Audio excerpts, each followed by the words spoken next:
really interested in this subject of how we help families get to know and understand their baby.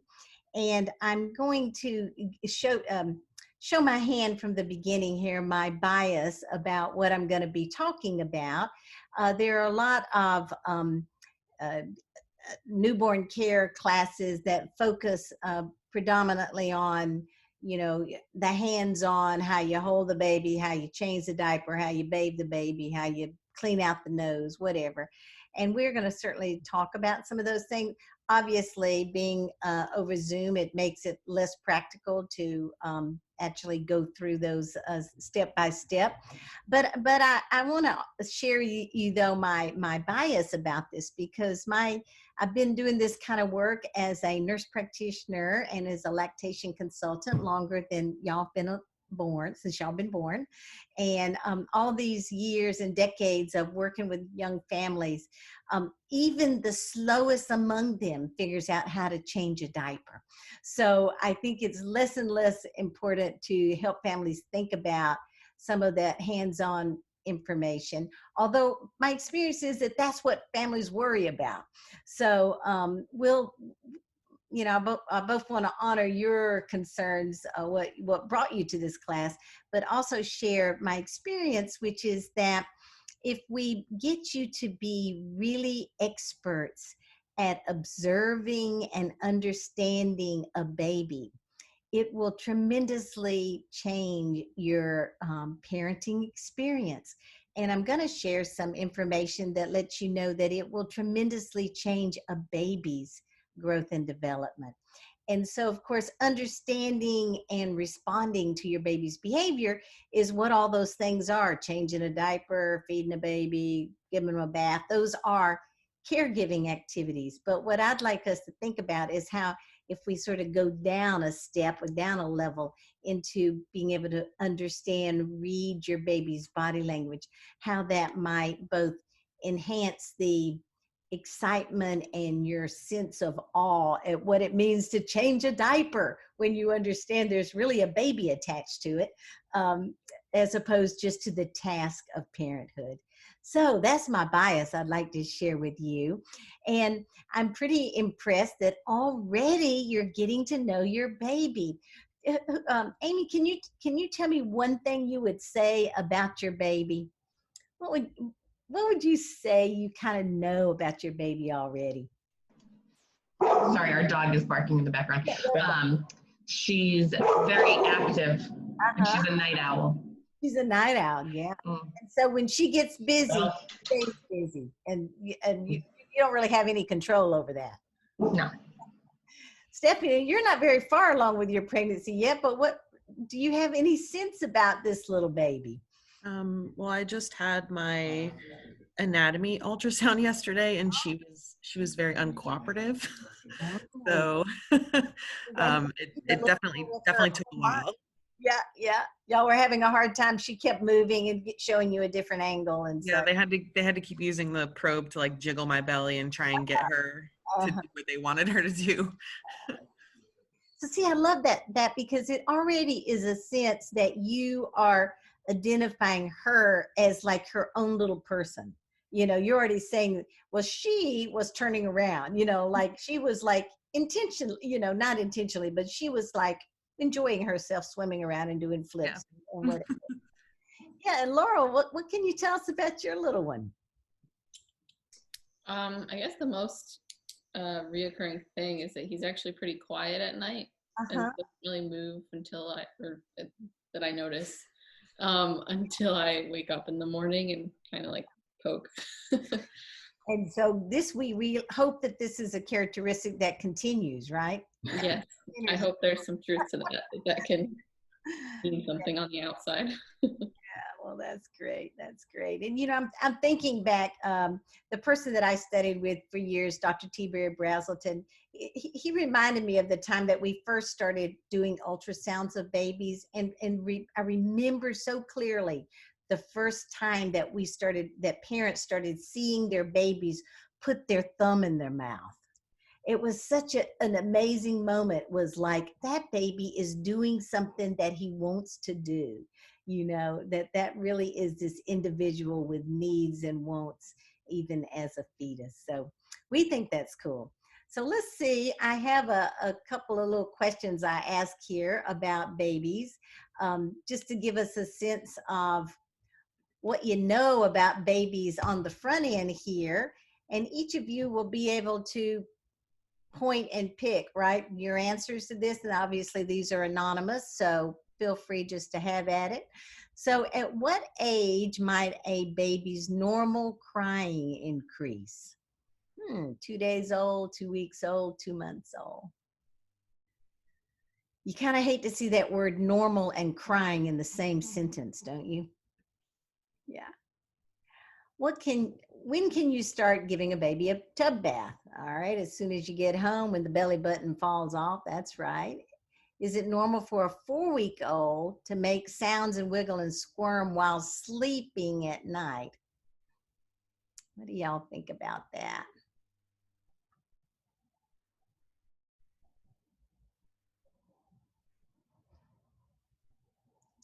It takes a minute for these to register, get to me. Experts recommend swaddling a newborn and using a pacifier to enhance sleeping and digestion. And practicing tummy time means to put your baby down to sleep on his tummy.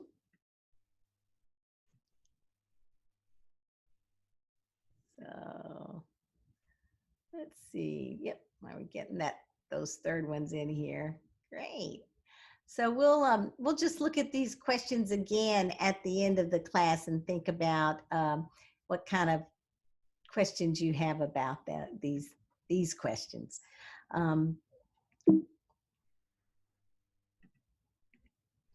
So let's take a minute together and look at this baby. Because this is just a mother holding a baby. But I'd like to give you what we call eyeball exercises, and that is looking really closely at a baby so that you can get to be an expert at what your baby might be saying. So let's see here. James, when you look at this baby's face, this little girl here, would you say that there is tension around the cheeks and the forehead, or would you say it's pretty relaxed? I'd say pretty relaxed. Yeah. And so that's one of the things when you're looking at see, James, you already got an A+. This is yeah, good job.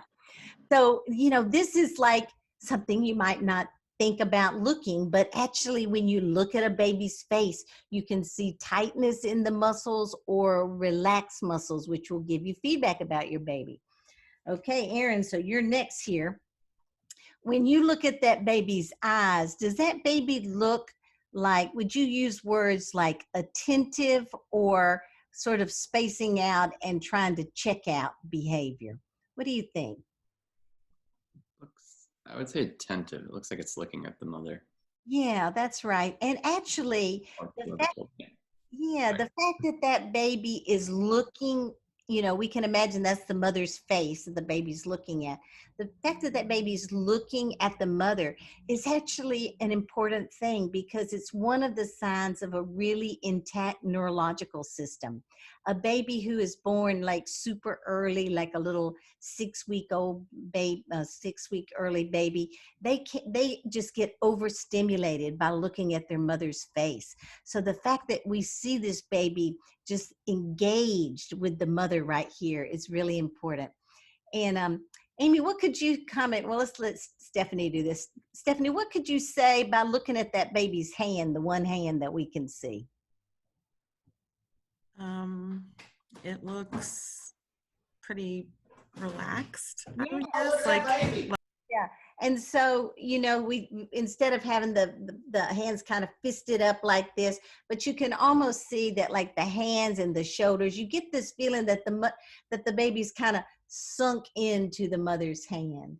And so what we just talked about is is what I think of as eyeball exercises, a way that you can like look at a baby and really start to gather information about what is going on inside that baby. And so that is really important, as it turns out, because the science around baby development is just, you know, you can't open a parenting magazine these days without seeing more and more of the science. When you think about it, the size of a baby's brain is 1/4 its adult size when it's going to be, you know, fully grown. And that brain is, you know, it is like really ready to roll when that baby is born. Of course, it's born in a sense early. You know, a baby horse is born, and the baby gets born, and then the baby jumps up and runs around, right? But you know, we always think that the newborn human is born kind of earlier than its development, and it's because that if we waited till that baby was, you know, 9 months old, it would have a hard time getting out of the birth canal. So that brain is really growing, growing, growing. But what's interesting about that brain is that every second it's putting on millions of these connectors, these neurons that connect in the brain. And of course, it's sort of like we think about our internet system here, you know, how it comes from the faraway places down my street up to my house, and all of this stimulation, this connectivity is going on in a baby's brain. But what's interesting about this early development in a baby's brain is that, in a sense, that it's kind of over responding. It is like development, interconnectedness is happening so fast and in so many ways that actually it can end up being kind of a mix up of information, unless something happens, which we call now responsive parenting. Unless parents and a caregiver kind of intervene with that just enormous growth and stimulation of all these neurons in the brain. And the reason is because what happens is it's sort of the difference between being in the woods, kind of lost in the woods, versus walking through the woods on a path. That every time a parent interacts positively with that newborn, it kind of prunes away some of the miscellaneous information and creates these roadways of communication. Without that kind of effective, responsive parenting, there's just this, you know, enormous amount of neurological activity going on, but without the purposefulness and the usefulness that responsive parenting causes. So we think this is pretty exciting. And a lot of people that study babies think this is really exciting too. When I first got trained in the work I do with Dr. Brazelton, there was a time back in the 60s, like when, you know, I was a little baby, where families thought that babies kind of came into the world as sort of a kind of like a blob of clay that the parents are going to mold them into little babies, you know, mold them into who they become, their little personalities. And of course, what the research has showed us now is that these babies come kind of ready-made, ready to interact effectively with the world around them. So when we think about that, there are these 3 steps. The first step is that a parent observes the behavior. And so that's why I like to start with that little example of, gosh, look how much there is to notice about a baby, how much a baby is communicating. The second step is to understand that behavior. And I'm going to be showing you examples of how you really could misunderstand a baby's behavior, because you can't do the third step, which is take sort of successful actions, if you can't understand that baby's behavior. So that's what the World Health Organization reminds us, that first observing the behavior, understanding that behavior, and then taking appropriate action is what leads to what we think of now as responsive parenting. And there's just this huge body of literature about this now. And one piece of it is that we understand that communication is not a one-way street, it's a two-way street, so that there is a sense of like a tennis player where you serve the ball you receive the ball, and you return the ball. So that this is what this responsive parent is doing. This baby is sending her communication. She receives that communication and she sends it back to the baby, which causes the baby to turn around and be successfully able to send the mother more communication. So what we have come to understand in the last, really it's been about 15 years now, that the literature has become so clear about that this back and forth communication, this effective communication is, we always knew that it was at the core of intellectual development, that babies whose parents responded effectively to them did well in school. We know that's the case. But now what is really clear, it's also the core of a baby's emotional development, that back and forth interaction really gives the baby the foundations to have successful emotional development. So this is what the literature tells us now, is that when parents practice this effective back and forth of communication, that mothers have less postpartum depression, which is really good news.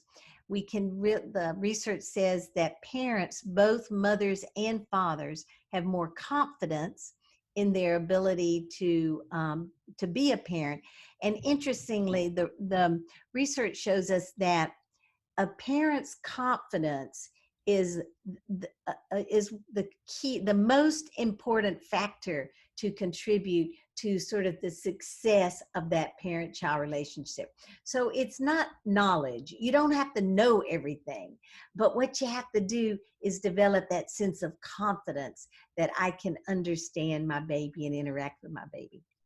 We know that when mothers practice this, there is improved breastfeeding rates.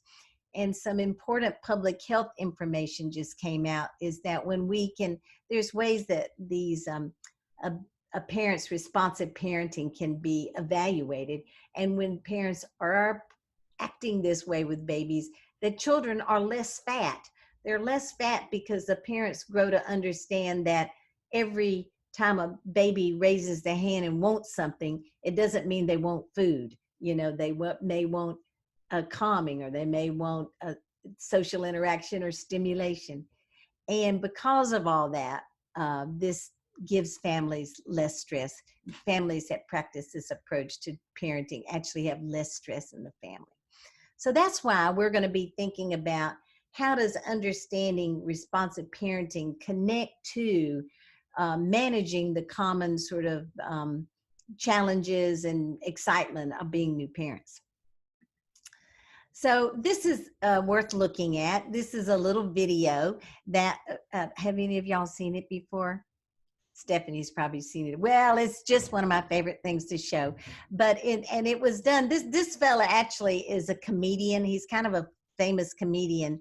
And I don't know why his partner just happened to be filming them. And they're watching something like, America's Got Talent or something.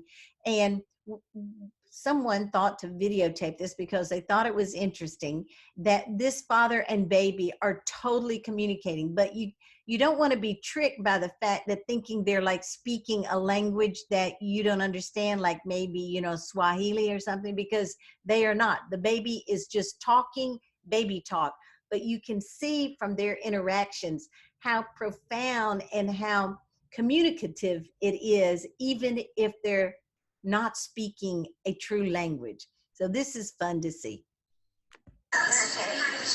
Did you understand it though? No. No.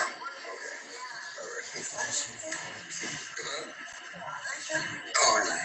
Not this one. This is some finale of this one. Yeah, that's the last one. That's what I was wondering. I don't know what they're going to do next season because they did some stuff this time. Exactly what I was thinking. Right. Don't bring that in. You know what I'm saying? Don't do the same stuff. You know what I'm saying? Yeah, I was thinking that. Yeah. That's what I said. He was like, you know what I'm saying? And I was like, what in the world? Don't do that here. You know what I'm saying? Yeah. Really? I did the same thing.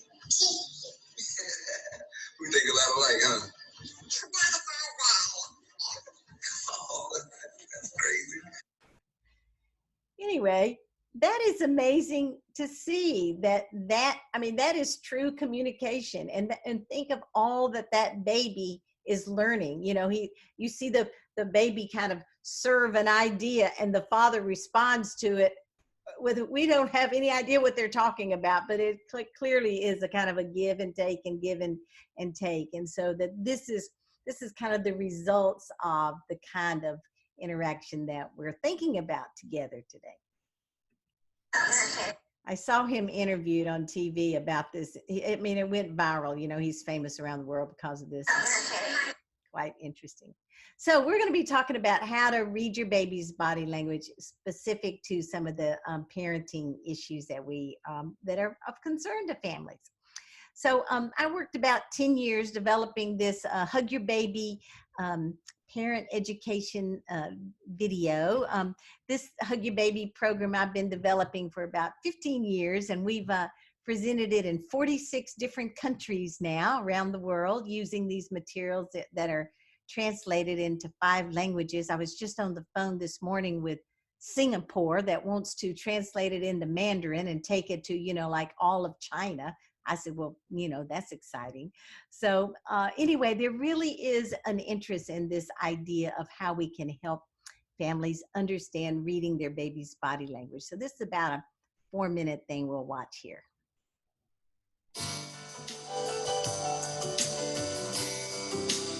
The hours after a child's birth are precious, exciting, fun, and at times overwhelming.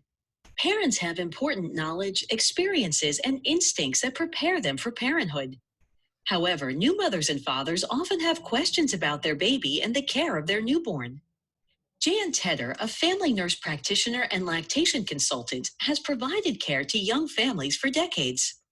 Because she believes that a baby can be a parent's best teacher, she works to help parents understand newborn behavior and babies' special ways of communicating. Though newborns can't say what they want, you can learn how to tune into your baby's body language. Watching this video will help you and your family better understand your baby's behavior, help you feel closer to your baby, and help you take better care of your baby in the months ahead. Most parents have 3 important questions about their baby. How do I help my baby eat and sleep well? How do I calm my baby? And how do I play with my newborn so that he or she can learn and grow? 2 skills will help you take care of your baby. The first parent skill is learning what zone your baby is in, how awake, or how fussy, or how sleepy the baby is. Babies have 3 zones. They have their resting zone, which is their sleeping zone. They have their ready zone when the baby is ready to eat or ready to play. And babies have their rebooting zone, which is their fussing or crying zone, when parents' help is especially needed. The word rebooting reminds us of our computer. Sometimes a computer can be processing so much information at once that it will reboot. And the baby sometimes takes in so much information, either from the outside world or from inside her body, that she becomes overwhelmed with too much stimulation. The second parent skill is recognizing when your baby sends out an SOS. SOS stands for Sign of Overstimulation. All newborns are at times overstimulated as they adjust to being out in the world. Babies born early SOS more often. The first way babies send out an SOS is with changes in their body's skin color, movement, and breathing. This baby, who was born a few weeks early, shows these body SOSs. See how his face turns a bit red in color? His muscles jerk and shake, and his breathing gets faster. The second way babies send out an SOS is with changes in their behavior, spacing out, switching off, and shutting down. This baby demonstrates the first behavioral SOS, spacing out. Watch as Jan plays with the baby by shaking a rattle. The baby begins to look like she is staring into space.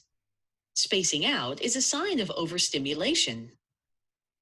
This baby demonstrates the second behavioral SOS, switching off, described in the medical literature as gaze aversion.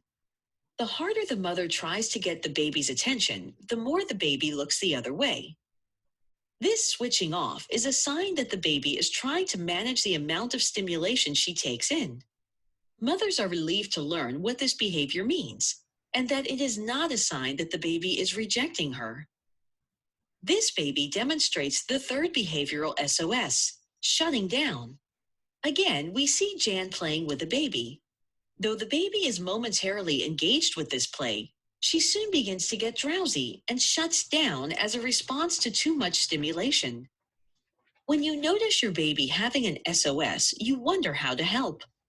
You can respond to an SOS by decreasing stimulation and increasing support of your baby. Decrease stimulation by speaking quietly to the overstimulated baby. Increase support by holding your baby's hands against his chest or gently swaying him. Putting your baby skin to skin or breastfeeding him will also decrease that SOS. This is little Maria, who's now 2 weeks old, but she has a special story because she decided to come into this world 4 weeks early. Well, of course, because I've had 4 kids, I kind of know what to expect. And in the hospital, she just had little tics where she would jerk or her eyes would roll in the back of her head and she would just fall asleep at the drop of a dime, and we would change her clothes or weigh her even.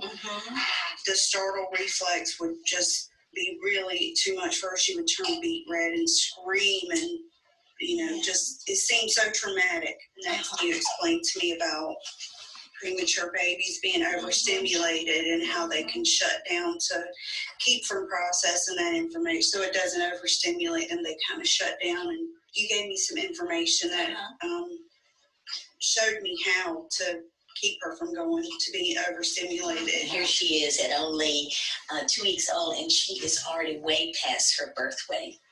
So yeah, this is 6 months later. With Miss Tedder's help, we learn how to keep our babies comfortable and how to make sure that we don't overstimulate our babies. And because of that, we have a 6-month-old superstar. When I tell people she's a preemie, they just laugh and say, yeah, right. Yeah, that's right. Oh, you have so much to say. So have any of you ever seen a baby do those weird things before? Stephanie has. What do you think about them, Stephanie? Well, I work in a NICU, so we're taught a lot about how to recognize overstimulation in premature babies, especially. And it really helps a lot of parents to know that it's just something that the baby does because of their age. It's not anything that you're doing. It's not your fault, basically. So that makes a lot of parents feel better. And do you, I've had some interest from some NICUs about using this portion of the video with NICU babies, especially if we could get some video of some little young babies to demonstrate this a little bit. But I think that it really is a concept that NICUs need to be good at explaining. Yeah. Yeah, so go to my next slide. This mother came to see me to talk about the fact that she thought her baby didn't like her. And I said, well, why do you think that? And she says, well, she's always looking away from me when I talk to her.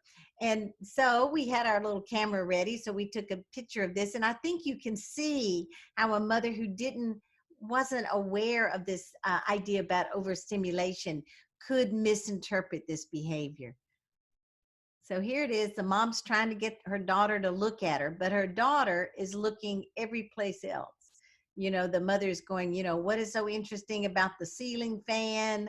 The baby's kind of arching her back, looking away. And so we had a chance to talk to this mother about that. These are signs of overstimulation. And so with that information, she was able to kind of give her baby a second to to regroup, and then the baby was in fact able to look face to face with that mother. So you will see your babies doing this. And I'm remembering this father I worked with.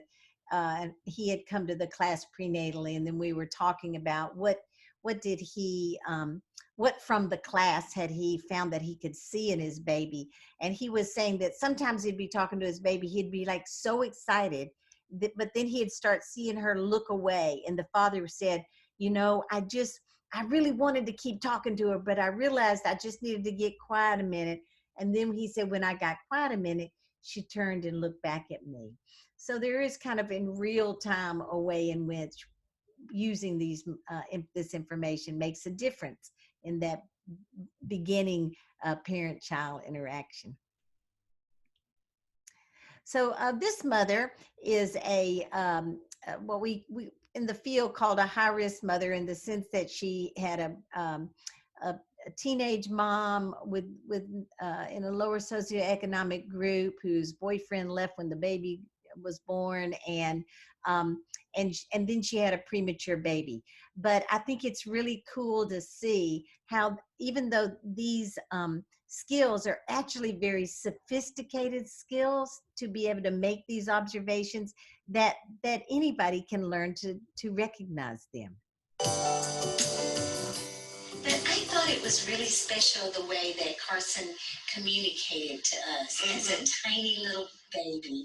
And I wondered if you would share a little bit about how you learned to read his body language and what that meant to you. Yes, when we were talking, you were showing me some of the little signs, like him squinting his eyes, and him moving his arms wildly and his legs. That means that he's been overstimulated. So we tried different things, like putting his arms close to his chest and swaddling him and rocking him back and forth, and that seemed to help. You can tell the difference between when he's being overstimulated versus when he's just closing his eyes and being calm. Yes. I remember, I love that when we talked about this, you said you were going to teach your sister and your mom, and so y'all all were paying so much attention to these little ways that babies communicate. That's great. Babies are very smart, smarter than what we think they are.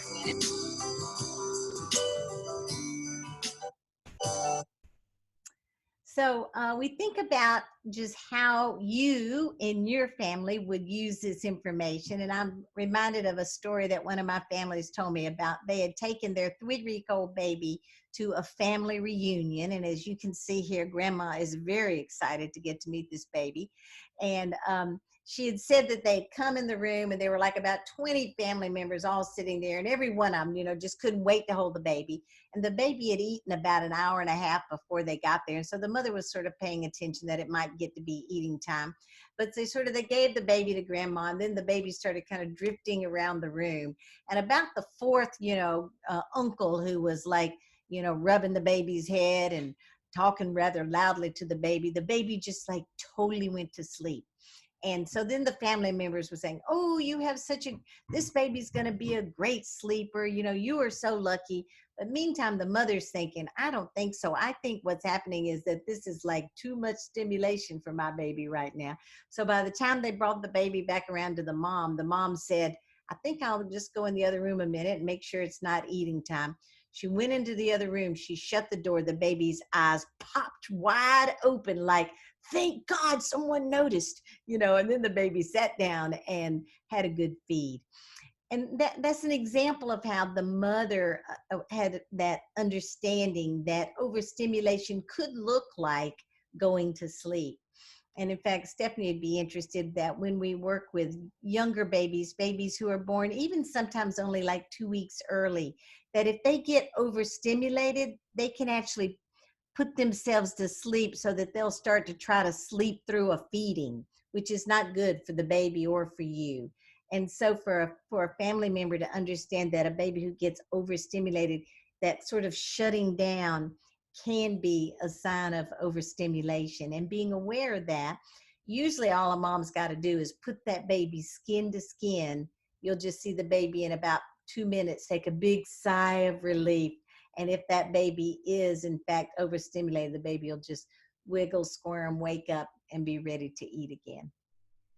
This father down here told me the story that he thought you know, what he worried about was that sort of the care of the baby, changing the diapers, doing the bathing and all. He thought that was going to get to be a little monotonous, and he was worried that he wasn't going to be helping out at home as much as he hoped to.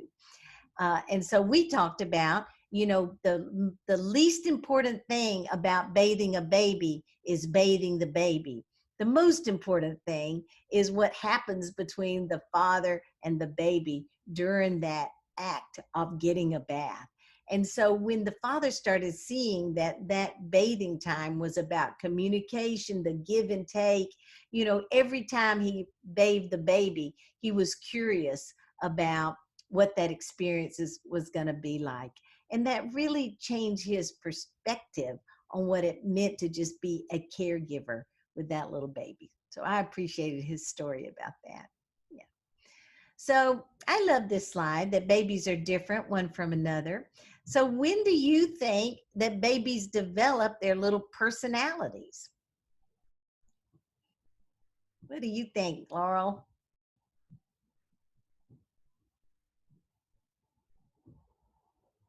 Right there.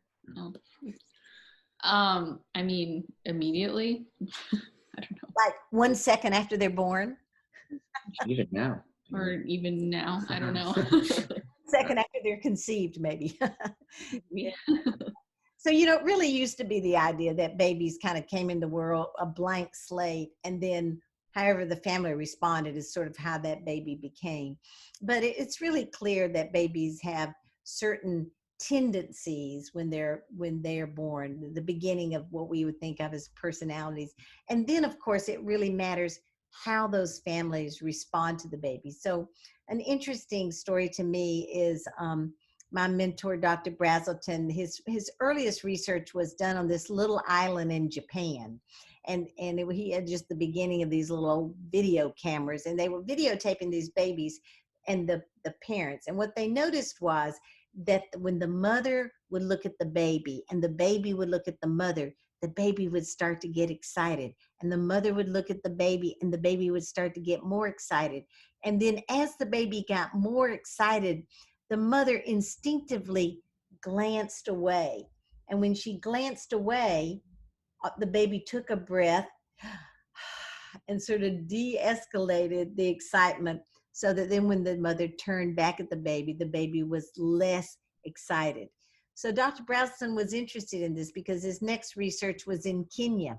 And so what they did, the same procedure, and that when they saw the mothers noticed the baby excited, the baby would get excited, the mother would notice, and then they would both get excited until the baby would just kind of cackle and the mother would laugh, and then they would both kind of de-escalate and start that interaction again. So this was an example that there really were these sort of cultural differences in how overexcitement was sort of seen within the culture. And so clearly babies come into the world with certain tendencies, the beginning of personalities, but it in fact matters how we, as the kind of parents we are, interact with those personality traits.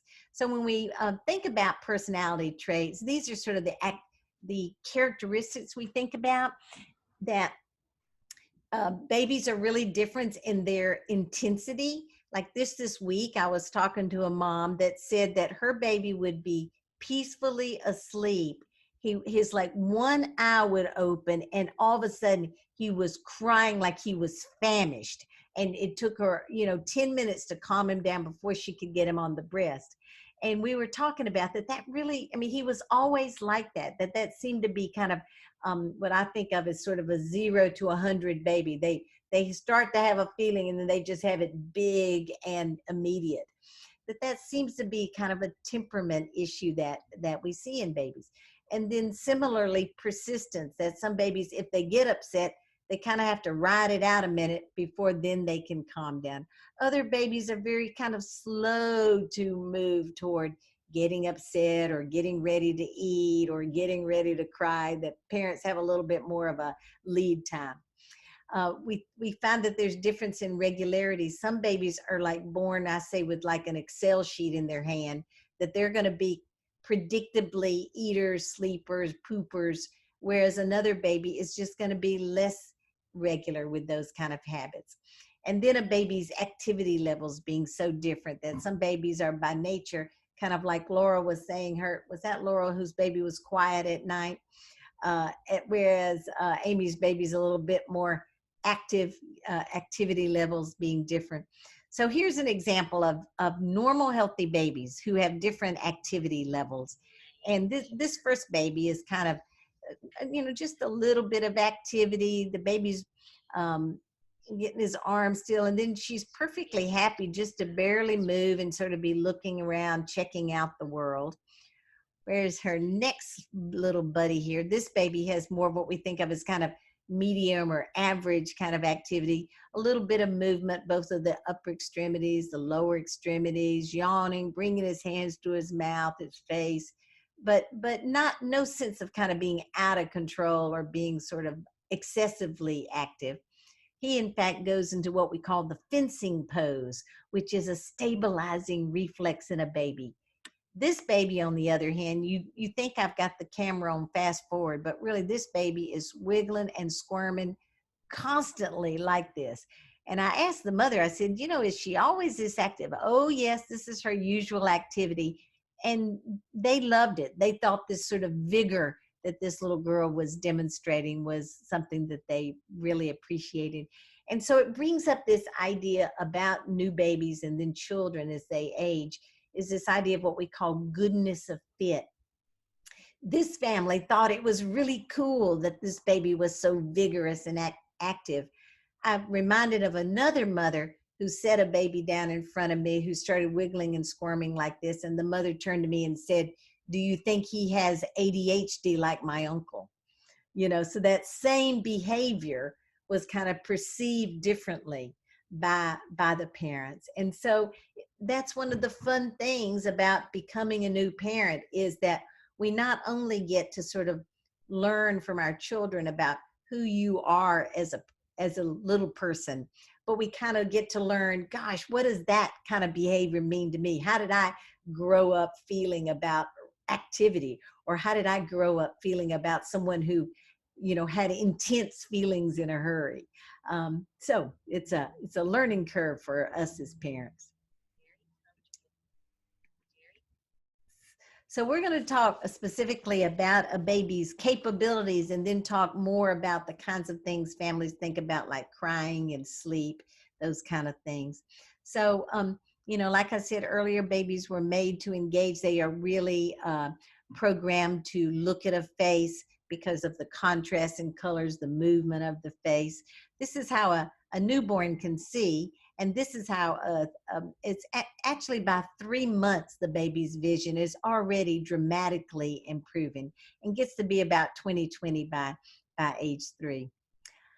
Some exciting research I love is how responsive babies are to the facial activity of parents. And I'm going to show you a video that we did that looked at how a baby responded to a happy face, a sad face, a mad face, that babies really can observe and respond to those differences. So what we know is that when this mother is looking face to face with this baby, that both her and her baby's cortisol stress levels go down. That this face-to-face interaction with a baby, whether it's the mother or the father, this face-to-face interaction lowers the stress response in both the baby and the parent, lowers the mother's blood pressure, lowers the baby's heart rate, so that the baby is able to take in more of the world because they're not overstressed.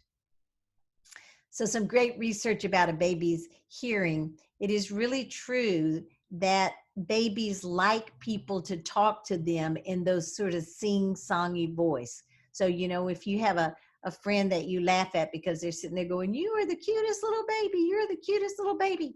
Well, it really is because babies respond better to that. They like that kind of high-pitched sing-songy voice. And so you daddies will get to have the exercise of learning to speak baby talk. And you're going to be glad you're not in my live class, because this is a point in which I go around the room and have all the fathers demonstrate that they know that they can in fact speak in a high-pitched, repetitive sound to a little baby. Babies, they do different research projects where they put earphones on little babies and they put a pacifier in their mouth with a little electrode in it, and they do different studies like where the baby will be sitting there listening to different mothers' voices, totally ignoring the mother's voices until their own mother's voice comes on, and then they start wildly sucking the pacifier. And this is a 4-day-old baby who is already very attuned to her parents' voice and very responsive to her parents' voice.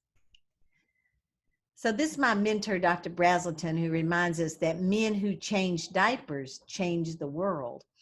And so there's just increasing research about not only the importance of parents responding successfully with babies in the way we're describing, but specifically that fathers have sort of a different set of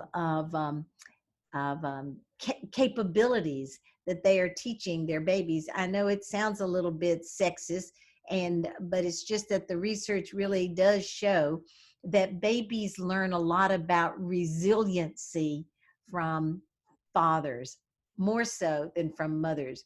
And my favorite research project about this was one that was done with some 3-year-olds, and they had 3-year-olds in a little laboratory room, and they gave them some of those one of those puzzles that's like a wooden puzzle with a piece of an apple, an orange, a banana, and a grapes. And so they took the pieces out, and they told the little child to put the pieces together. And the baby, when mother was sitting there, the baby would pick up the piece like the banana and aim it over to the apple place and glance over at mom. And mom would kind of shake her head ever so subtly. Then the baby would kind of hold it over that orange, and mom would kind of shake her head. And then she'd hold it over the banana place, and the mother would nod her head, and the baby would put the banana in, and of course, clap for the baby. So with this same research project, they had the fathers do the same thing, and the baby would hold the banana piece over the apple and glance up at the father, and the father would lean back in his chair and cross his arm and give no communication about whether that was the right place or the wrong place. And then the baby would move the puzzle piece around and finally put it in the banana whole spot, and the father would clap. So it really is interesting, and I like to bring this up because we find that family, mothers and fathers, have really different approaches to parenting right from the beginning. First of all, they don't have your high level of prolactin, so they are a little bit less likely, more likely to be able to handle crying in a baby than a breastfeeding mother is. So, it's helpful to just know that babies are learning things differently from a mother and a father. So if you, like most young families, find yourself in some conflict as you begin parenting together, then you can know that is completely normal and acceptable. So here's when a father plays with his baby and establishes eye-to-eye contact in the first 4 hours of the baby's life. He spends more time with that baby at 3 months. So there's something very important that happens in those first hours of connection between both parents and the baby. And I always love this second slide because it's like, is the baby copying the father, or is the father copying the baby? We don't know, but it's clear that this is communication. So that communication is a two-way street. So here's a little piece of video that shows this split screen we did with this family, where we asked the mother and the father to first look happy at the baby and then look angry at the baby and see how quickly the baby responds.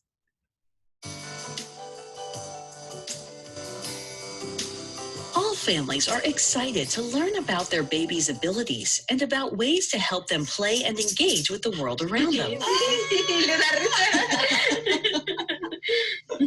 Look at him smiling.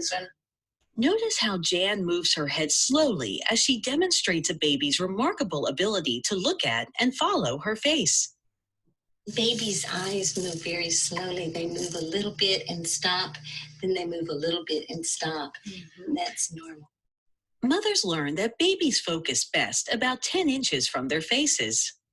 As this mother plays with her baby, she discovers that he sees the toy best when it is moved slowly. Research confirms that face-to-face interaction with parents is necessary for healthy brain growth and long-term emotional development. Babies take 3 steps as they learn to interact with their parents. This baby demonstrates the first step babies take as they learn to interact. He gets quiet and still when his mother calls his name. This baby demonstrates the second step. When her mother calls her name, she turns in mother's direction. And this baby shows the final step to paying attention. She not only turns in the direction of her mother's voice, she also looks at her face. Parents are surprised to learn how sensitive a baby can be to a family's feelings. This 1-week-old is relaxed as his mother smiles at him. The same baby enjoys the loving attention of his father and sister. However, when this loving father is asked to experiment with an angry expression, see how quickly the baby seems distressed. Gags and looks away. Noticing your baby's response to the world around her will bring you closer to your baby and increase your ability to help her grow and learn.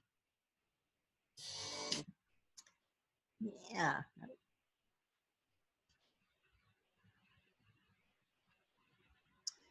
So we're going to just take a 5-minute break. Y'all can go get a cup of tea, Saturday beer, whatever suits you. Meet you back in 5 minutes. Okay, we're all back refreshed. So I'm curious. I'd love to take 2 minutes and think about is the point of view about how we look at a baby's behavior. Is this what we've discussed? Is this very familiar to you, or is this somewhat of a new idea? What about you, Laurel and Eric? Oh yeah. I was just saying, I think it's really helpful because, like you were saying in the beginning, I think changing diapers, well, it's something I've never done in my life. I'm sure I'll be able to figure it out probably. Yeah, but sure. like these are the sorts of things that really, like, I don't think I would have known that I didn't know. And so I would have probably, I don't know if I would have picked them up just naturally, or I don't know. So it's been really helpful, I think, to just get them on my radar. So. You know, I think it's interesting because I do a lot of teaching of professionals. Like I might stand in front of a room of 100 lactation consultants who say something like, well, I knew I was noticing that, but I didn't have words to put to it. And so when you have words to put to it, then you can kind of, it'll increase your ability to make those observations. How about you, Amy and James? What were y'all thinking about? Especially the SOS, right? Like how to decipher what's actually going on, and knowing that it's okay, or taking that moment to step back and lower the stimulation, and then not merely going through the tasks, right? Like, oh, I'm just going and having the bath, but that communication during it, I thought, was really important too. Yeah, I appreciate hearing that. And what about you, Stephanie, with all those moms you work with there?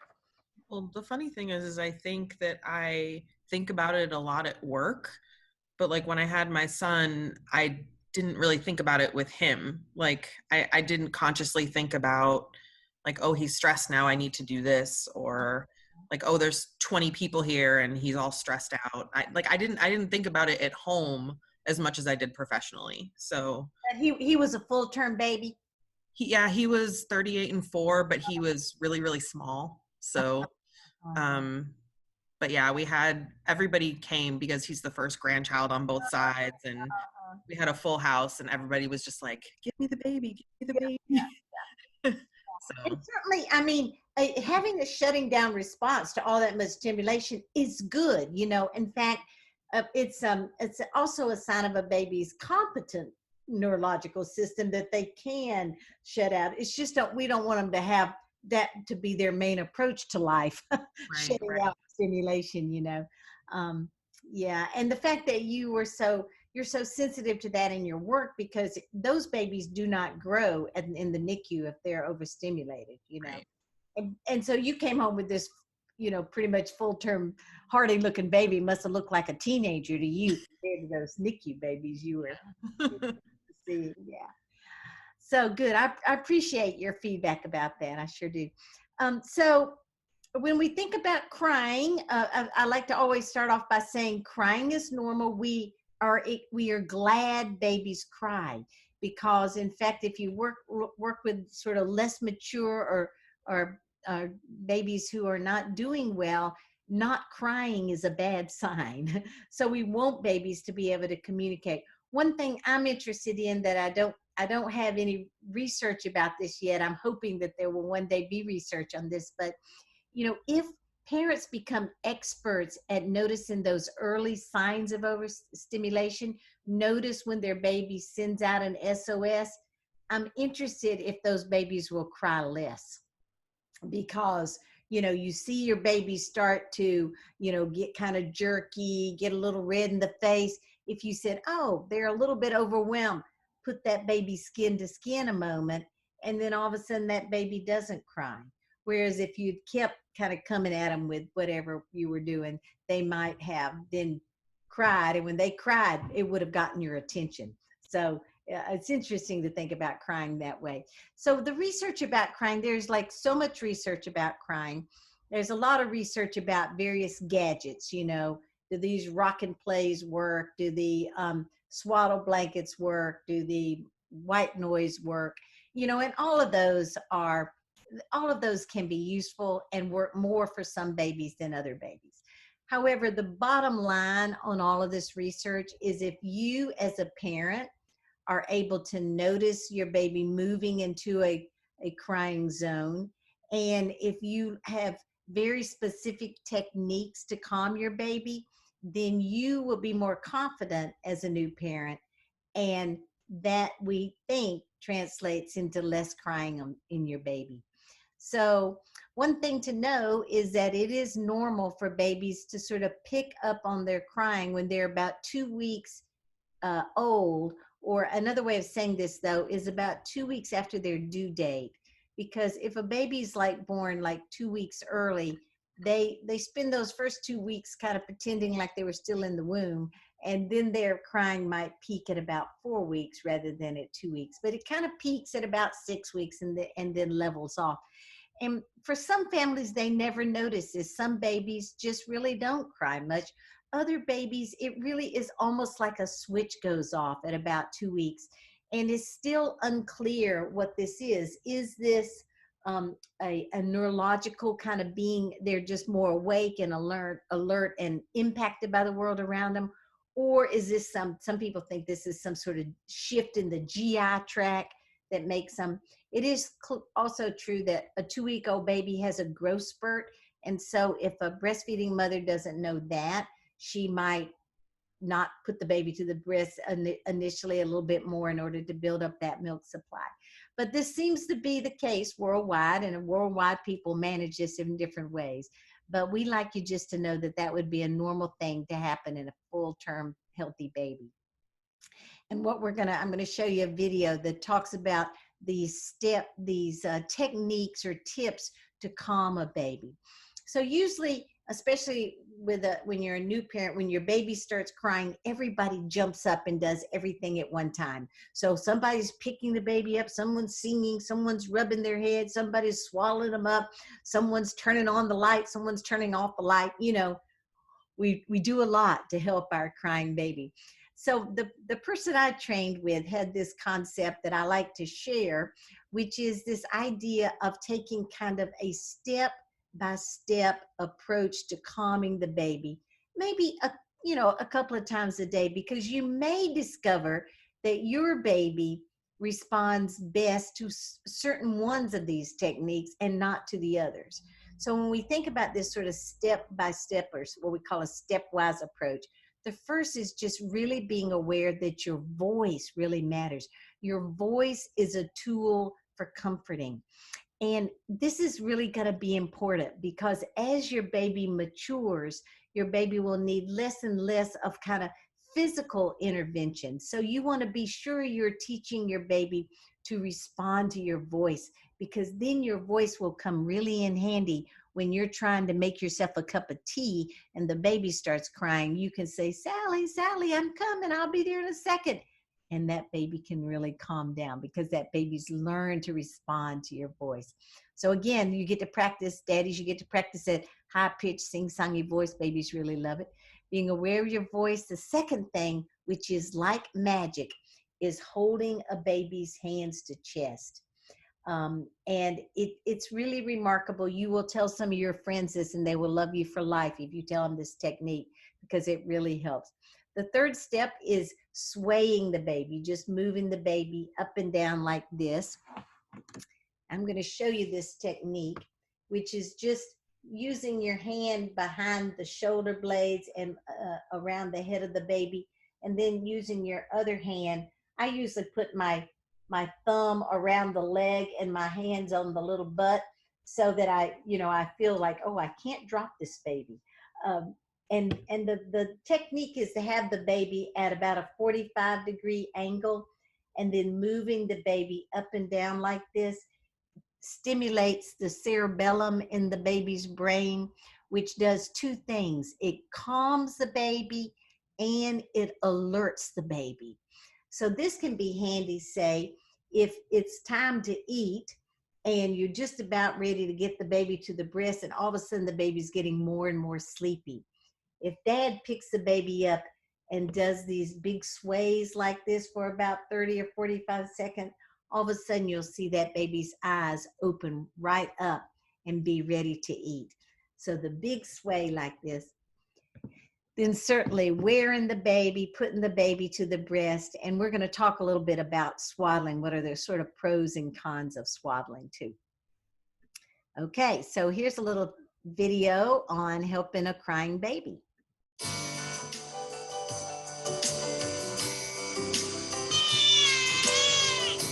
Most parents find the rebooting, fussing, and crying zone especially challenging.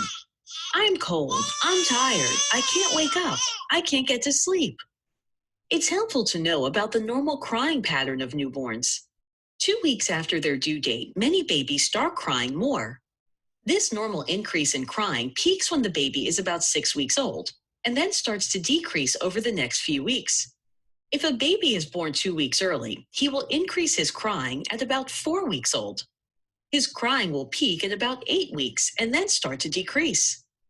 A crying newborn should initially be considered a hungry baby and be put to the breast for feeding.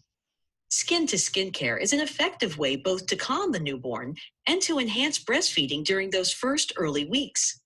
Once breastfeeding is well established, parents with a crying baby often say, "Just tell me what to do." As you watch your baby respond to your efforts to comfort her, you will soon discover how best to help her calm down. First, try talking quietly to your baby. Research shows that babies respond best to quiet, melodic, repetitive sounds. This mother notices that when she calls her baby's name, the baby decreases her crying and begins to calm down. Second, wait a moment and observe how the baby responds to your voice. Are you waking up? Are you waking up? Maybe the baby will bring her hand to her mouth or try to suck her fingers. Babies sometimes move into the fencing pose, a common newborn reflex. With her head turned to the left, her right arm and leg bend and her left leg extends. When her left arm extends into the fencing pose, she is able to focus on her hand, which helps to keep her calm. If your baby continues to cry, do actions are needed. This mother is surprised to see that holding her baby's hands to his chest helps him settle down. Very good, yeah. This father watches his baby calm with a gentle sway. And of course, many mothers learn that wearing the baby or putting the baby to the breast will calm their babies. Some babies need even more help though. Lactation specialists caution that swaddling the newborn interferes with breastfeeding. However, once breastfeeding is well established, swaddling an older baby for a few minutes can help to calm the child. Parents who choose to swaddle their baby will want to follow guidelines for safe swaddling. A little swaddle and a little swing. That's right. Yeah, that calms me down. So again, having a sense of the steps to calming a baby, and then occasionally just kind of marching through them one at a time, it'll give you the ability to sort of be more attuned to how your baby's responding, and also discover more quickly what works best. I mean, there's some babies that the only thing that's going to work is swaying the baby. So, you know, the baby gets upset, you start swaying the baby. Other babies, it really pulling their hands against chest really calms them. And so you'll become an expert at knowing which one of those is most effective. So the literature about swaddling is pretty robust. And the main idea is that you obviously want to not wrap the hips too tightly, and none of the swaddle blankets that we use are dangerous in any way. The most of the literature on being wrapped too tightly are used on some Native American cultures that use the swaddle boards where there's too much pressure in on the hips. And of course, just monitoring their temperature. You don't put a baby wrapped in a blanket on your front porch, you know, in July in North Carolina. Um, and of course always putting babies down to sleep on their back, not on their stomach. And then the usual recommendation is to stop swaddling when a baby can roll over, which is about 4 months, because that's the time they could get kind of tangled in their blanket. But so you don't have any, does anybody have any dolls with them? You can practice with your whatever's sitting around your house to practice with, but it's you will soon become an expert on helping your baby with crying. So I do want to review both the American Academy of Pediatrics point of view about pacifiers and swaddling. And what they say for both is that neither of them interfere with breastfeeding in the long term, as long as breastfeeding is well established before you use a pacifier or swaddling. So the definition of well established is usually at 2 weeks of age, because at 2 weeks, the baby will have regained her birth weight. Your mother will be confident about her breastfeeding, and the baby will continue to gain a half an ounce or an ounce a day. And the reason I bring this up is that if some babies, especially if they're that first week of their life, or especially if they're born early, when they are swaddled, it kind of duplicates that feeling of being inside of you. And our worry from a breastfeeding point of view is that they might sleep through those early feelings of hunger. So I'm reminded myself that when it gets to be 11:30, I start getting a little bit hungry. If I don't eat anything till, if I'm like out running an errand and I think, well, I'll just wait till I get home. If I don't eat anything till 12:15, I am like really hungry. And you know that feeling like you just ate a whole hamburger, but you still don't feel satisfied once you get kind of past that feeling of a little hungry. And so what we know about breastfeeding is that you'll learn to recognize these early feeding cues. And when you recognize these early feeding cues, one of them is going to be wiggling, another one's going to be bringing the hand to the mouth. And if the baby's swaddled with their hands down and you don't notice those early feeding cues, then you will notice when the baby starts crying. And then it takes longer to calm that baby down and to get the baby to the breast. So lots of hospitals right around here swaddle their babies. You can ask them not to swaddle. The baby will be in the room with you anyway, and you can practice not swaddling the babies. I have some families where breastfeeding is going really well, even during that first week or so, and they might swaddle the baby once at night instead of swaddling the baby every time they put the baby down. And I have worked with some children where the baby was being swaddled, and the baby was not gaining weight well. But as soon as we unswaddled the baby was able to communicate. Sometimes it was only 10 minutes earlier, but that, ooh, I'm starting to get hungry now. And mom was able to get the baby to the breast before the baby kind of lost it. Um, so let's talk about sleeping in babies. Everybody's, is that one of y'all's biggest worries about being a new parent? How are you going to survive lack of sleep?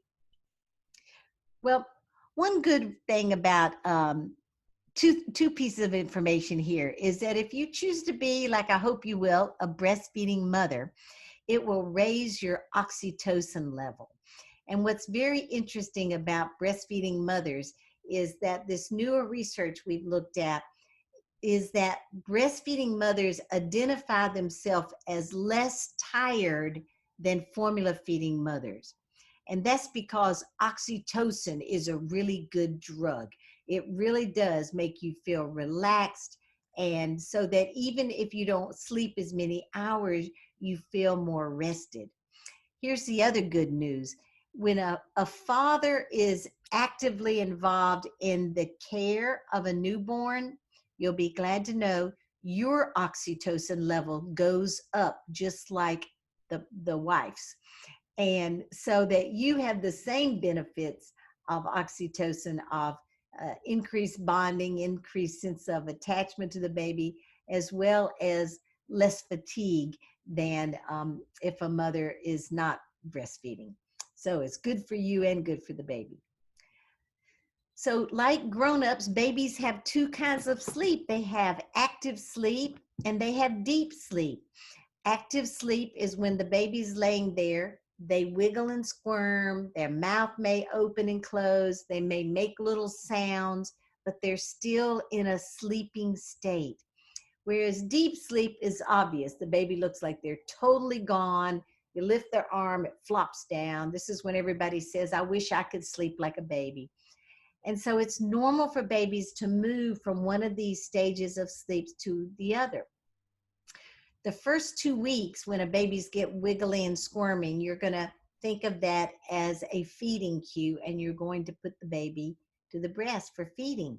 But after breastfeeding is well established, around 10 days or 2 weeks, then you can start noticing those active sleep cycles and see if your baby goes back into deep sleep. This is, here's a daddy saying, I don't think he's sleeping well. He must need more milk, because the dad is seeing this baby wiggling and squirming at night. These cycles go about 40 minutes, an up and down cycle in a newborn, whereas in a grown-up, they're twice as long. They're about 90 minutes. So, you have active and deep sleep. Active sleep is when we're dreaming at night, and babies do too.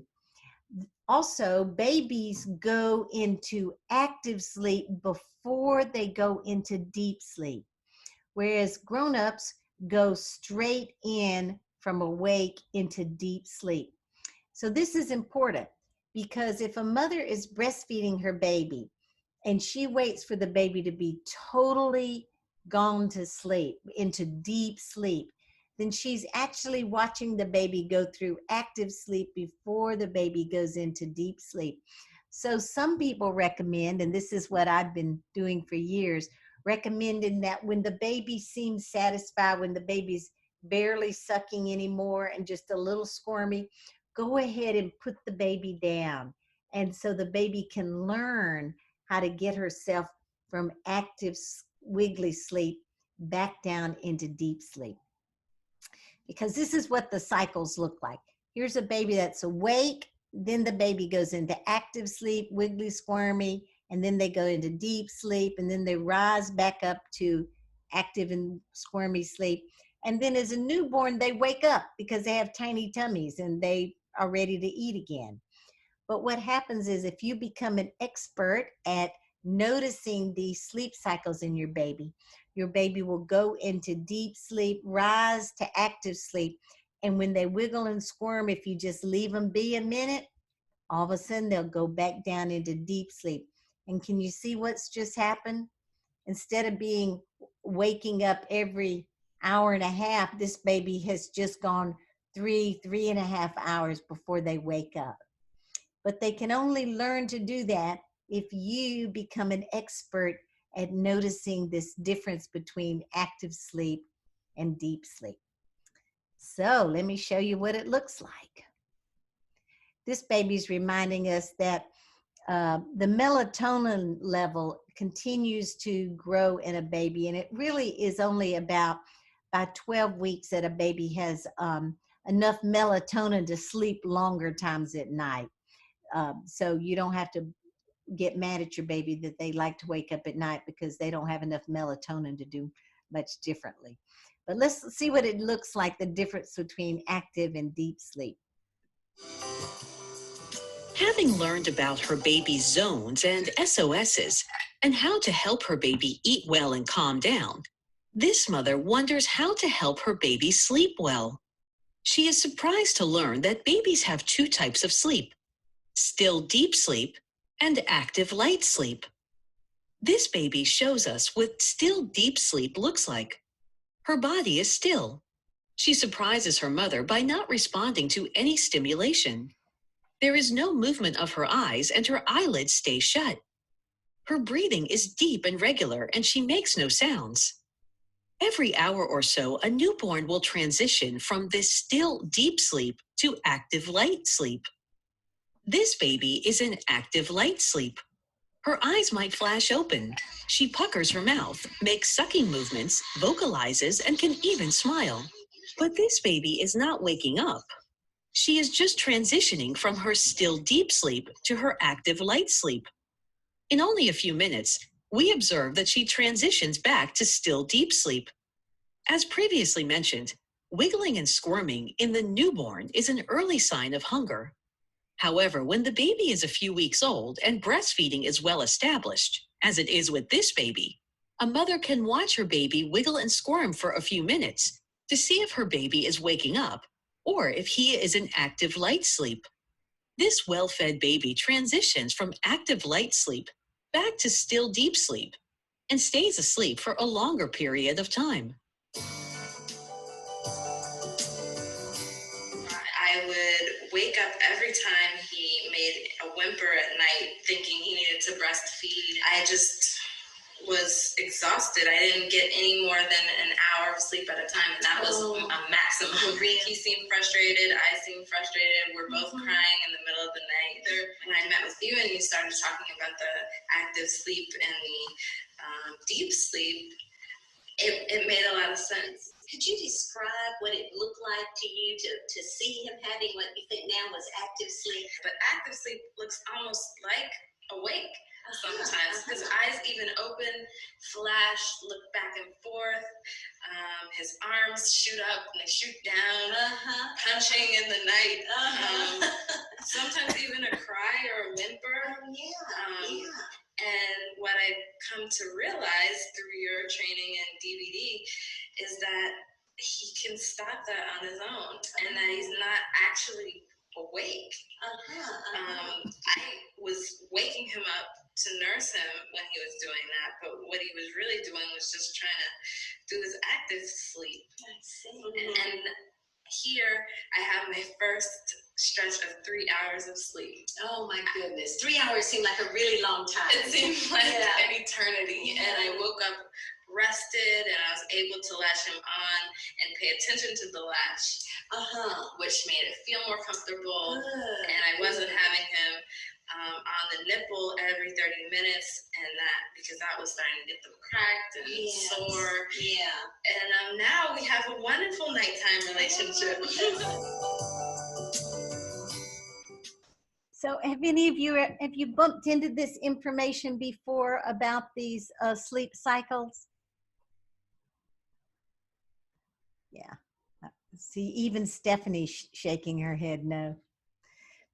This is really exciting information because this will make a difference in whether you're going to get a better night's sleep. Now, you're not going to get a good night's sleep the first, a couple of weeks of your baby's life. Not sleeping is part of what of the experience, and fortunately oxytocin makes you feel better about it, and just the excitement of being a new parent. But I have worked with many families who didn't have this piece of information. And for instance, a mother who calls me with say a 6-month-old who says, I'm going to give up breastfeeding because my 6-month-old baby gets up 4 to 5 times at night to breastfeed. Well, that means every time that baby was going from deep sleep into active sleep, that mother was misunderstanding that behavior as a sign that the baby was hungry. And so she was feeding the baby 4 to 5 times at night. Then what happens is if you feed a 6-month-old 4 to 5 times at night, it would be like if you got up at night and had a bowl of Cheerios 3 times at night. The first night you try to skip a bowl of Cheerios, you're going to be like really hungry. It teaches the baby to need all those calories at night. So if you start off with your newborn starting to notice the difference between active and deep sleep, you will be well on your way to that baby being able to establish some sleep patterns that will fit into your life a little better.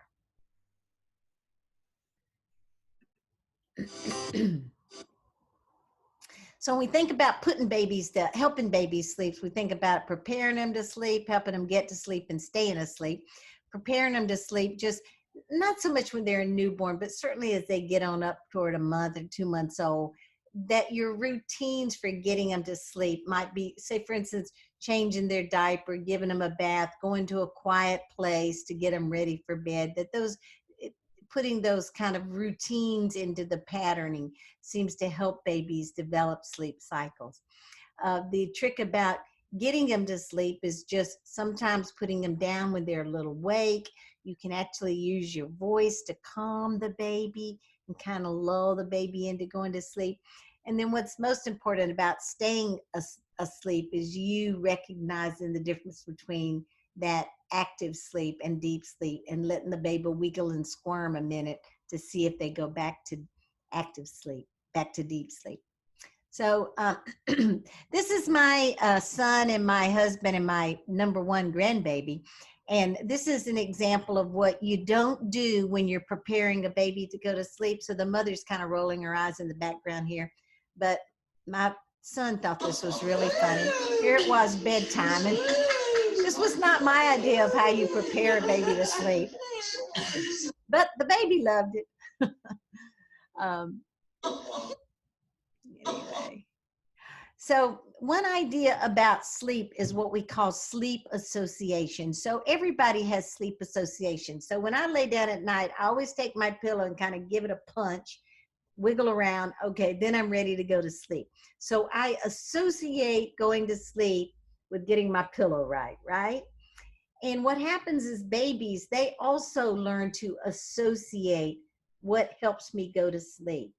So this is why a breastfeeding mother who has like a 1-month-old baby, the baby breastfeeding is well established. If she doesn't learn to identify that active sleep, if every time the baby wiggles and squirms and needs to get back into deep sleep, if every time the baby's put to the breast, then the baby learns that the only way I can relax and go back to sleep is being put at the breast. So this is why you don't want the only way to get an older baby to sleep being breastfeeding. The other thing I've seen are some of these various rocking devices, the rock and play, or I know they all have different names now, the ones that rock babies in certain ways. But I've worked with a number of families. Like I had a family come to me with a 9-month-old who the only way the baby would go to sleep was sitting in the swing. They would turn the swing on and the baby would go to sleep. So here it was, the baby was 9-month-old and they were turning the swing on for several hours, getting up in the middle of the night, turning the swing back on so the baby could stay asleep. But that is simply not safe in a 9-month-old. You can't have a 9-month-old sleeping in a swing. So I had some other families that use these the different rockers, and the only way the baby would ever go to sleep was with one of these rockers. And so then that became the only way the baby would ever go to sleep. And that's because of this idea of sleep association. So as you know, when you start with your newborn, it's going to kind of be easier because they're going to nurse and then fall asleep. But as they get older, becoming aware that you want them to be able to get from active sleep down to deep sleep on their own, lay them down with they're just a tiny bit awake so that they can practice getting into that deep sleep. And I mentioned about the controversy about swaddling, and there's similar controversy about co-sleeping. So the American Academy of Pediatrics recommends a co-sleeper like seen on the left, you know, a baby sleeping not in the bed with the parents. There's really a lot of international research being done on this right now because babies around the world sleep with their parents. We do know risk factors that make a baby who sleeps with their parent to be dangerous. Mothers who smoke during pregnancy are at higher risk for those babies having SIDS. Babies who sleep with a bunch of blankets around them are more likely to get tangled in the blanket. We know that sleeping on the couch is not a good place for a mother and baby to sleep because the baby can, when mom falls asleep, the baby can kind of fall between the mom and the couch. This little baby on the far left was a baby born 6 weeks early. And so premature babies, we don't recommend sleeping with those. The baby in the middle is really having a good time with that dog, but it is not recommended to sleep either with animals or older siblings can roll over on a baby. And mothers who are taking mind-altering drugs, it's not recommended that they sleep with a baby. So these are the American Academy of Pediatrics reminds us that these issues really put a baby at risk, and it's important for the baby to be sleeping beside the mother. But this research that's going on in Europe now is so important because what they're doing is really looking at low-risk mothers. If you don't smoke, if you don't use a blanket, if your baby's not premature, if you're not taking mind-altering drugs, is it safe to sleep with your baby? And I feel like the research is going to show that it is safe, but we don't have that research yet. So, you know, all those recommendations about where to sleep. So what about sleeping? Let's see, have you got any questions about what we've talked about?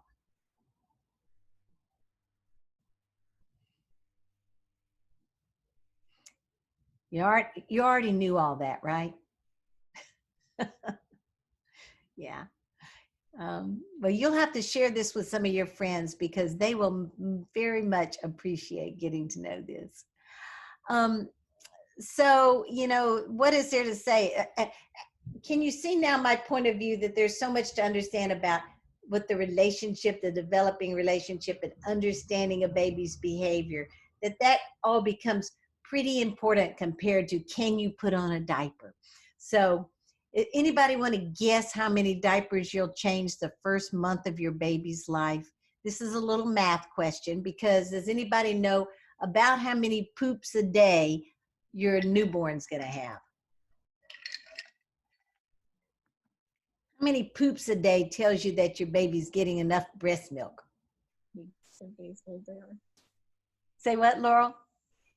Yeah, I thought it depended maybe, or like it changes a little bit in the first week, but is it like up to 6? Yes, right. So by week day 6, your baby should be having 6 poops a day.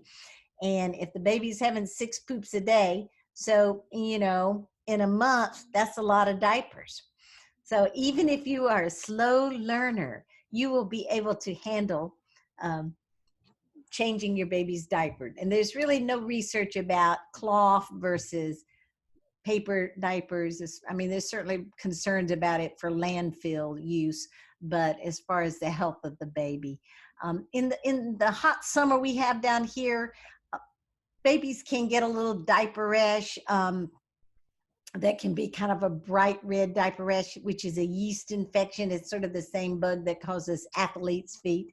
So if you if you have a baby that gets kind of a bright red area on the bottom, your doctor or midwife can give you some medication for that. So this is one approach to bathing your baby, just putting them in the water and kind of, splashing them up and down like this. That'd be one approach, although this approach is a little bit better.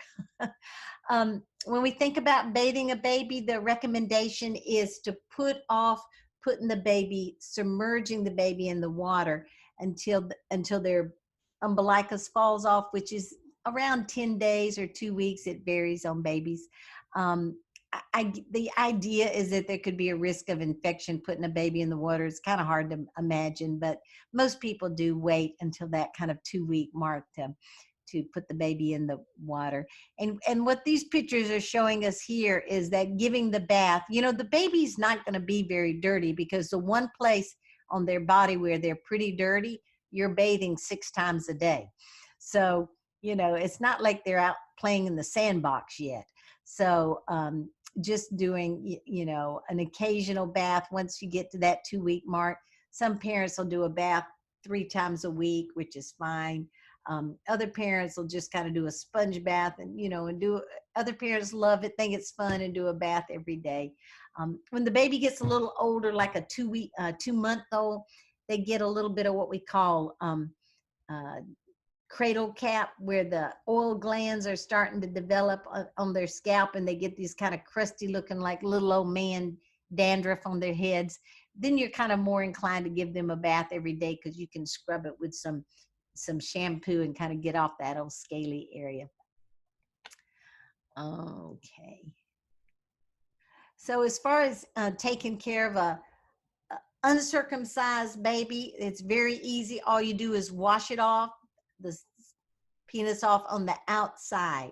There's no reason at all to try to retract the foreskin on a newborn, because the developmental process for normally developing penis in a little baby is that over time, the space between the glands and the foreskin just opens up on its own. And so there's no reason to retract the foreskin at all, just cleaning it on the outside.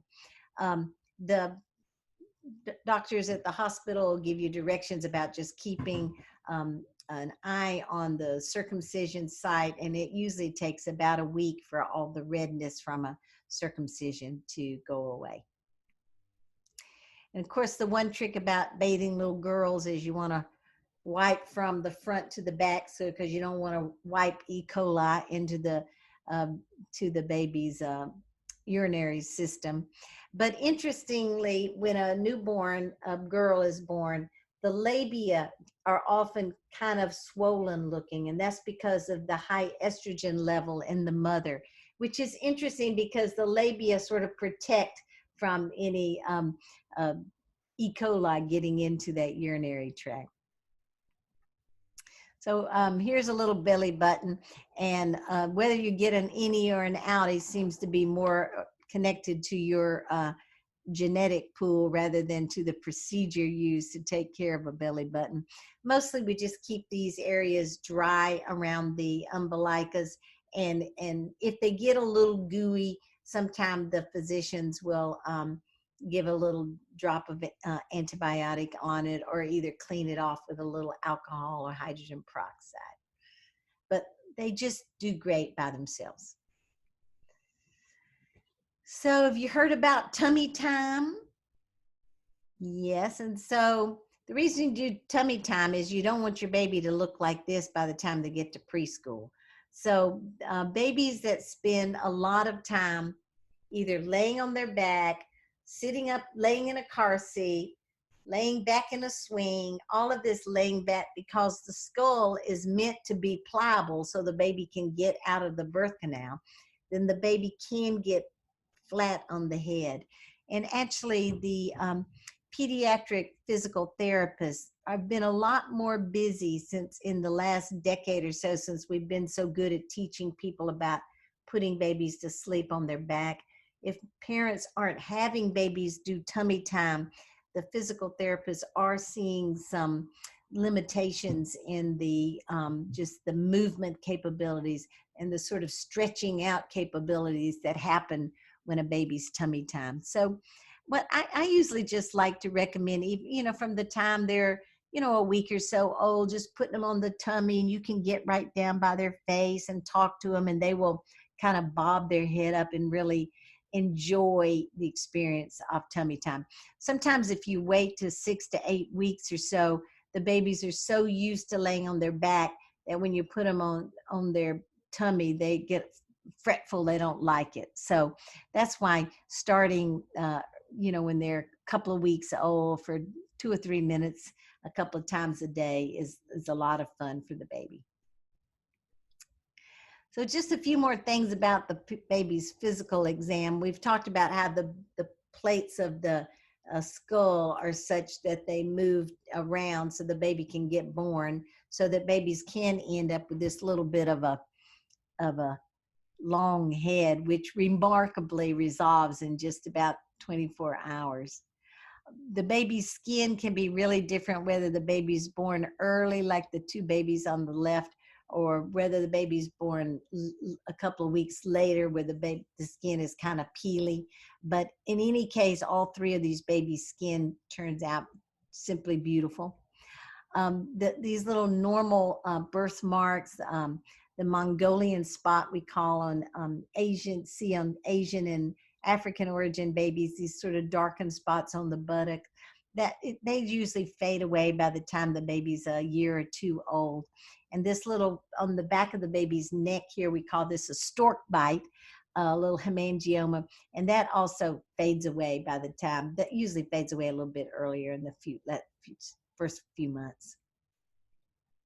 An interesting thing to see is because of mother's hormones, the breast tissue in both little boys and little girls can be a little puffy, and that's because of mother's estrogen level. And it takes, about 2 weeks before it becomes much more flat. And I always mention that because boy babies have breast tissue just like girl babies do, but of course it doesn't develop and there's not as much of it. But baby girls and boys can even have a little discharge from the nipple, which is kind of amazing. It just shows that in little baby girls, they've got the anatomy to eventually be breastfeeding mothers, which of course we are excited about. And just a couple of words about sick babies. The newborn does not mount a fever like an older baby does. So while we might say to you about a little baby, well, check their fever, call us if the baby has a temperature. That is really an appropriate thing to do when the baby's about 4 to 6 weeks old, but not so much in a newborn. A newborn their behavior will let you know they're sick. So a baby who's been eating fine and all of a sudden they won't sleep, a baby's that been looking awake and looking around and all of a sudden is too groggy, that would, of course, you would have an instinctual concern about that as a parent. And so in a way, I always say it's kind of easier to know if a newborn is sick because you as a parent will just have an instinct that something's wrong with the baby. And so you would need to talk to your provider about getting that baby checked. I did found on the internet now they've got these thermometers, because a rectal temperature is really a much better, more accurate temperature reading in a baby. So they make these thermometers now that have a little bit of a swelling right after the part that goes in, because parents used to worry they'd put it in too far. This makes it impossible for you to put it in too far. So I included this one in your handout I sent you. It's just there, you can get these all on the internet now. They're only like $7 or something. So I think that parents will feel more comfortable having this kind of thermometer. So we have about 10 minutes here. I can't remember which of you, Laurel, did you come to our breastfeeding class? Yeah, you were the Laurel that came, right? Yeah. Yeah. Mm-hmm. And Amy, have you had a breastfeeding class? So we have another breastfeeding class coming up, I think before your babies get born. So that's been a really fun class to share with families.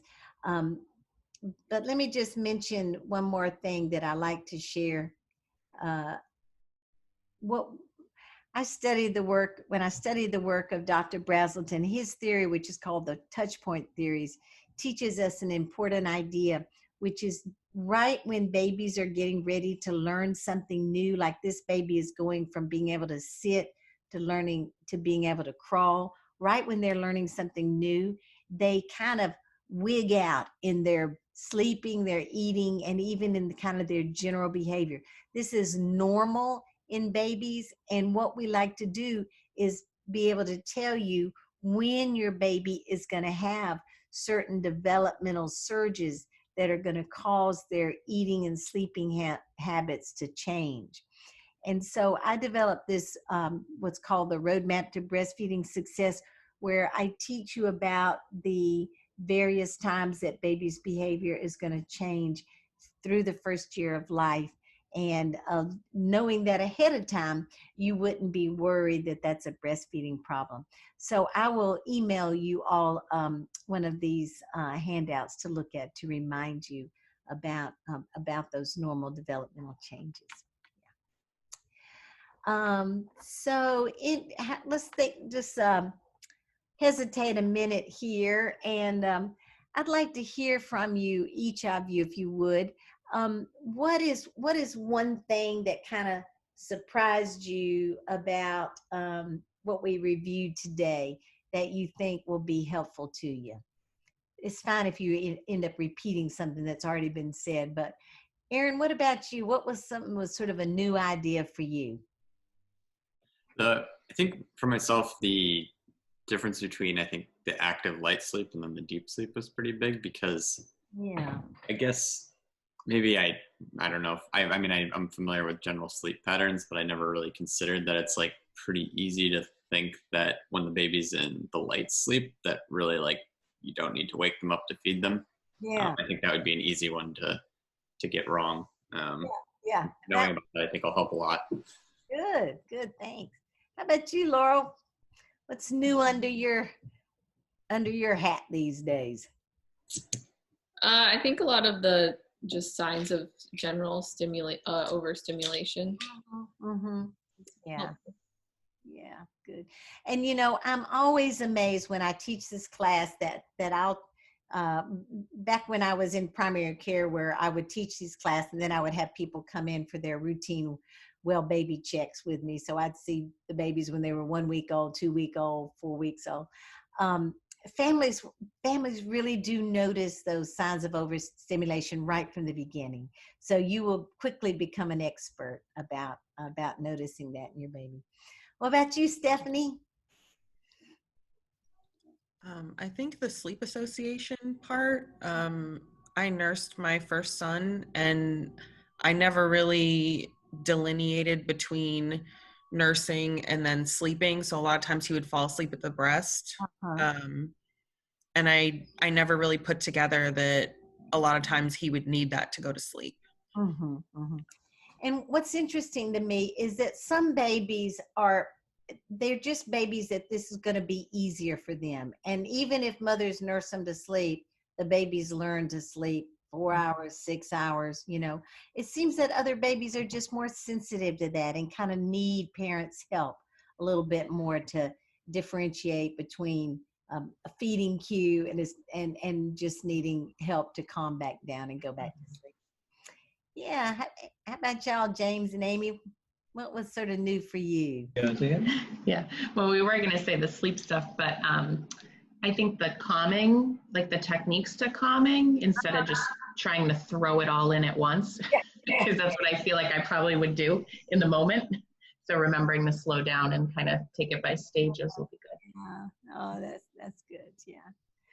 And what about you, Erin?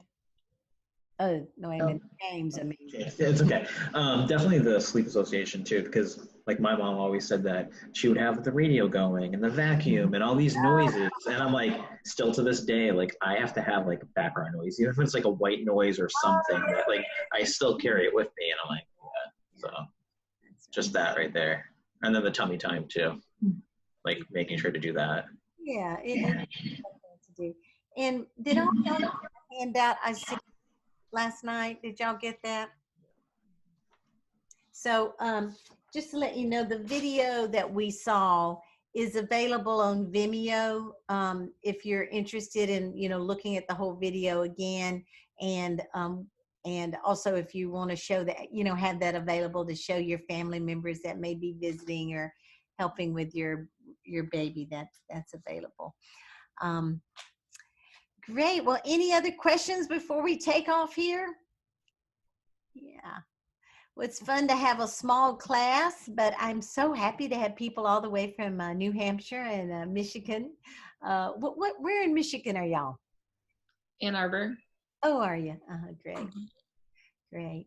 Well, we appreciate you coming. Hope you'll share this this resource with your pregnant friends and family members, because we worked hard to get this, pull this together for the COVID times, and I'm really hopeful families will get the education they need before they you know, enter this experience sort of unprepared. So thank you for joining me. I appreciate it. Thank you. Thank you. We appreciate it. Congratulations, you guys. Oh, same to you. Same to you. Okay, bye-bye. Bye. Bye.